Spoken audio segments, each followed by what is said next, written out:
Hey folks, Jessica here. So it's another pajama class review. I think that's what I'm going to call these, my pajama class reviews. Today we're talking Spartan, and despite how she might look, this is the tank class for Vegeta. I actually don't mind how she looks. I love this outfit. I don't mind skimpy armor, obviously, I guess. But it's just super funny to me that like she is really armored on her limbs and on her head. And even she's even kind of got crotch armor, but like just her torso is completely exposed. It's so funny to me. But yeah, this is a continuation of the Knight Sentinel Holy Saber line. It's a defensive class that focuses on using damage cuts and substitutions and various other defensive things to mitigate damage and protect your team. Phalanx 3 is your intrinsic skill. It's a 70% damage cut to all parties. Keep that one in mind. And then a debuff resistance. I think it's 40% debuff resist up. The debuff resistance is fairly irrelevant. You're not going to really use this to stop a debuff. There are much better tools like Veil, which is basically 100% cut. But yeah, the all parties thing is really important here because it will shield your entire raid. And in 6-man raids, particularly stuff like Bahamut HL, which is a 6-man, like probably the hardest 6-man raid. Ultimate Bahamut HL, not Bahamut HL. Bahamut HL is like not that hard these days. But Ultimate Bahamut HL is probably the hardest raid. And you will need to coordinate phalanxes with your team because even if you've got like characters that can do pretty big damage cuts and your own phalanx, you probably are going to run out of phalanxes. You're just not going to have enough phalanxes to survive all the triggers and oogies and all the shit that's going on in that fight. So for harder fights, there's also the tier 2 HLs. You're going to coordinate with your party, your raid, and it'll be like you'll call out, I need a phalanx, and someone will cast phalanx, and that will help stop the next attack that would normally cream you.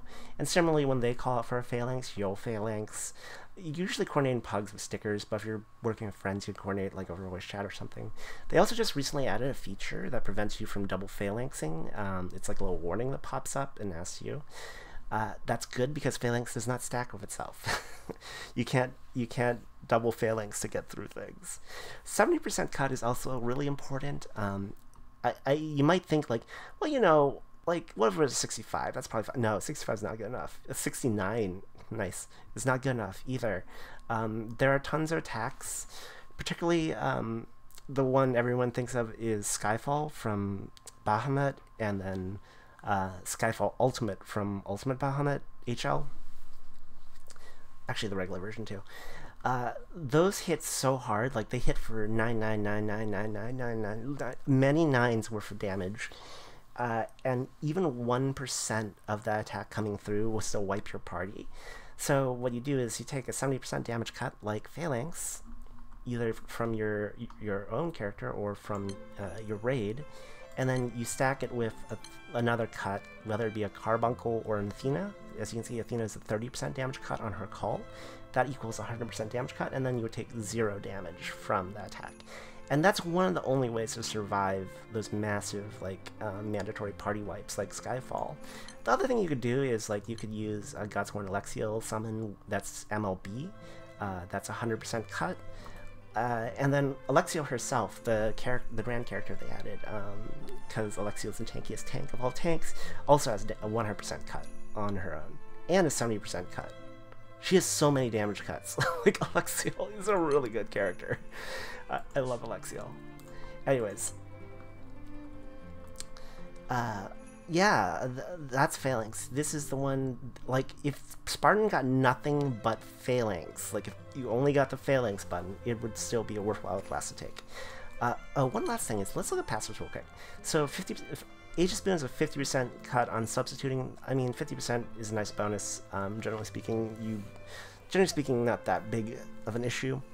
It is a boost to attack upon using Phalanx 3, however, which is pretty big because the turn you Phalanx, you're also going to probably hit for damage cap with a good Drid. There's Undauntable. It's chance for 50% damage cut, and chance to remove 1 debuff at turn start.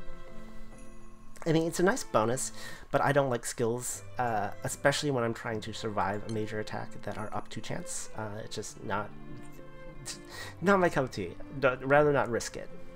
Let's look at extended mastery skills. So Centurion is the one I like to pick. It gives a 1-hit damage immunity to an ally. It is 3 turn uptime on an 8-turn cooldown. This can be really useful. In the past, you would cast this on someone like Six, who doesn't want to get hit, though he dodges so much, it's kind of irrelevant these days. But you could cast it on someone that's a little bit squishy, that doesn't want to get hit, like Helenessa, I guess Siete, and that's Saffon for us American GBS players, and also like Narmaya for damage, or for death down. You know, any character that's kind of squishy, you can use this to prevent them from getting hit. And that is a really powerful synergy, because it lets you use characters like Air. There's so many characters that don't want to get hit. And I don't mean don't want to get hit because they just don't want to take damage. It's because like they either are at 1% HP because they're enmity characters, or because like they lose a major buff if they get hit, like Helenessa's like that. This allows you to use them with much more consistency. Hardened Shield is the other one I like to take. It has a boost to your attack, a hit to your defense. Often the innate like defensive capabilities of Spartan are going to make the defense hit not that big a deal, so don't worry about that too much. The boost attack is nice, but the main reason to take it is it delays a foe. I talked about this a little bit in the Dark Fencer video, but a delay is a really powerful thing to have because it can save your life. I'll give you an example. If you're fighting like Bahamut or something, and someone puts a paralyze on them, and your local version of them has like full charge diamonds, that's trouble, because it's hard to figure out when that paralyze is going to wear off. And the thing that can happen is you'll attack and you'll attack and you'll attack, and then you'll attack, and in the middle of the attack, oops, paralyze wore off, and like Bahamut will immediately oogie you, and you're gonna eat shit. With delay, what you can do is you can just, like, it's on full charge diamonds, well that sucks, just boop, delay him, and then when the paralyze wears off, he'll just go to full charge diamonds instead of just ooging you immediately. Let's see, what? Oh, I think I actually unlocked all of them. Oh, no, I didn't unlock all of them. Guardian is another one. It is a defense boost and a hostility boost. Uses 30% of your charge bar. This one is another, like, it's not bad. I would take either this or Centurion. It's a 3-turn duration, 5-turn cooldown. This basically makes your Spartan more likely to be targeted, and you also have defense boost, so you'll not take that much damage from it. It's a fine skill. I just like Centurion better because, again, I don't like leaving things up to chance, so even that hostility boost is not 100% chance. Actually, let me look it up. It's plus 50. Whatever that actually means. I don't have a hostility table or anything up, so it's a lot of hostility, though. Yeah, let's see. And then as far as other skills go, there's Reflection, which is the last one. Partial Reflection for 3 hits. Not really something that you want to be taking outside of like a few very unique cases. I think back during one of the Idolmaster collaborations, there was a boss that would take a long time to kill, but what you could do is like force it to attack your character, and then put Reflection up, and then the reflection would reflect their super big attack back and just one-shot them, and made it really fast to clear. Occasionally, Reflection comes in handy when there is a boss that's just randomly like that. So it's a good thing to have in your toolkit, but again, not normally a thing I take. So the last, like, really, I would call core Guardian skill, even though it's not a Guardian skill, is Double Trouble. It lets you deal triple attacks, which is nice offensive one, but it also gives a small multi-attack rate boof. Why do I always say that? It's because I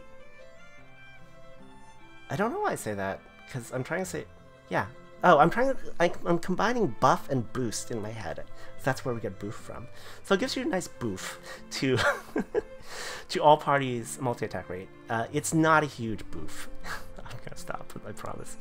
Let me see what it is.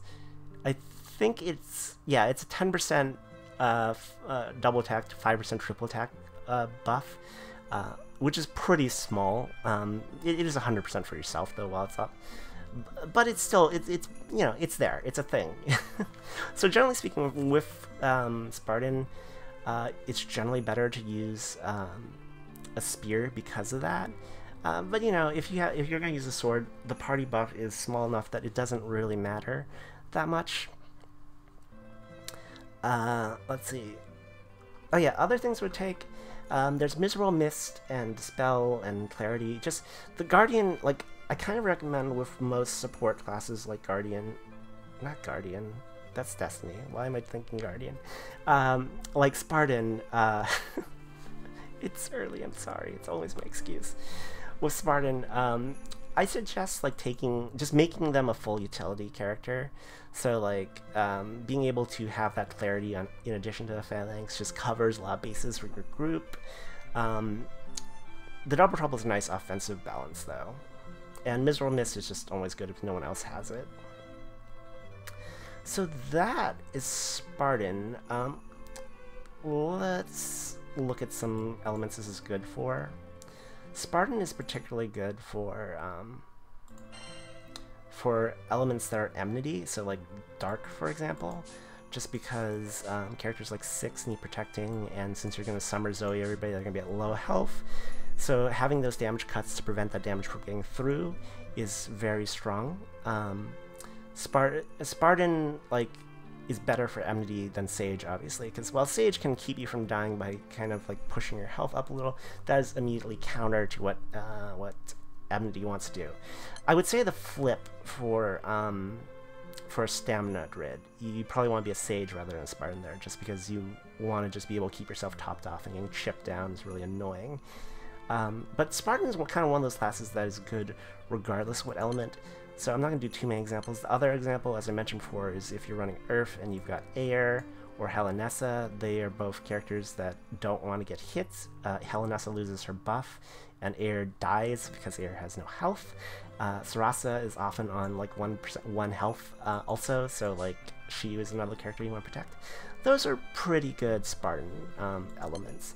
But Spartan is one of those, excuse me, one of those classes you're going to run with really any element, just depending on what the fight is and what you need, more so than because I'm losing my voice for some reason, recording too many of these apparently, rather than because you have a specific team that has a good synergy with them. So in conclusion, I am super losing my voice. Well, I'm losing at the very end of this video, so that's fine. In conclusion, Spartan is actually going to be one of my top 3 recommendations. I really recommend Spartan. I think if we want to go by like JP alphabetical ratings, I would give Spartan an SS. You know, it's not even top 3, it's probably my top 2. The top 2 classes I'm going to recommend, and this is a bit of a spoiler for the next one, is either Sage or Spartan. I would say the choice depends a little bit on what kind of team you've got. Like if you've got a ton of stamina, then go Sage. If you've got a ton of enmity, then go Spartan. Also consider like the people you're playing with. If you're playing with crew, if like generally you're short of Sage, then go Sage. If you're generally short of Spartan, go Spartan. I'll give you an example. Ultimate Bahamut HL, when I run it, it is 2 Sages and 4 Spartans, and nothing else. Like when the chips are down and it's a really hard fight, is all Sages and Spartans, because they are, you want a lot of redundancy. You want extra damage cuts in case someone dies or someone messes up, and you want all the healing that you can get. So like that's just the reality of the really hard fights. You don't take like even Elysian, which last time I said was an S and really strong, and probably again one of the top 5 if not top 3. They don't bring a damage cut, and they don't bring a massive heal, and that is just the end of it. So for hard fights, Spartan or Sage. I'll do a Sage one probably next, since I already spoiled it. But yeah, Spartan's just really good. Like, unlocking Spartan will let you clear content you just couldn't before, because you'll be able to survive attacks that you couldn't before, like triggers and oogies and whatnot. And it's don't look at it like, oh, it's a tank, it's gonna do bad damage. Truth is, like, if you've got a good grid, you're gonna probably be hitting really hard anyways, so it doesn't really matter that much if you're not running like a specifically damage carry class. But yeah, that's Spartan. I hope you guys enjoyed this. If you liked it, please like and subscribe below, and also check me out on Twitter and check out my Patreon. And I'll catch you guys next time. Love you all. Bye.